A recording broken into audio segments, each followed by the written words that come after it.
So let's go. And for today's video, kung mapapansin niyo, andito tayo sa medyo malayo, no? At yung ating gamit na cellphone is nandyan sa may tapat ng gate. Gusto ko lang i-testing itong 3 years na wireless mic natin. Sobrang tagal na nito at ngayon ko lang siya uli isinalpak. Actually, hindi ko siya nagagamit.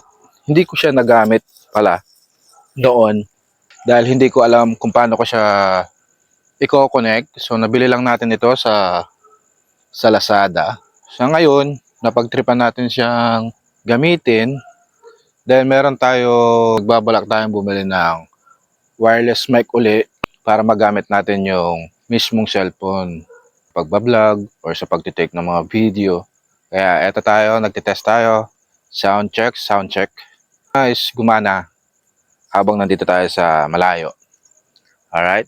So check natin guys. So pansin nyo, gumana siya. Test naman natin yan kung gaano kalayo ang kaya niyang abutin. Lalayo pa tayo ng konti. So isang bahay muna.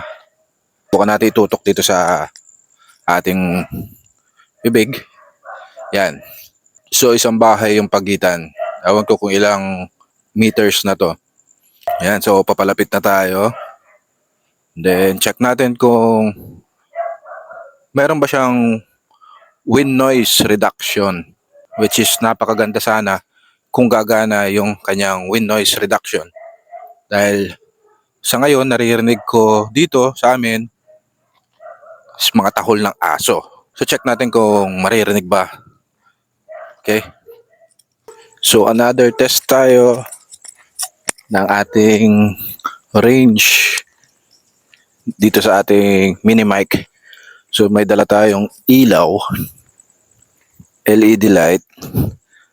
So kung kanina is nakadalawang bahay tayo. So ngayon, subukan natin 3 hanggang 4 na bahay ang layo. Buti na lang pala hindi ko tinapon itong mic na to dahil hindi ko talaga siya nagamit as in. Yan.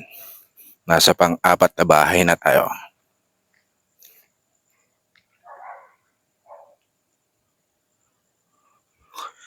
I think enough na to para ma-check yung kanyang range. Kung okay ba hanggang dito. Yan. So pang-4 na bahay magmula sa amin. And then babalik na tayo. Kung napuputol ba yung boses natin or hindi. Pabalik na tayo. Yan. Kung papansin nyo may ilaw. Yan tayo. Hanggang 4 na bahay. Yung layo natin. Alright. So check natin guys.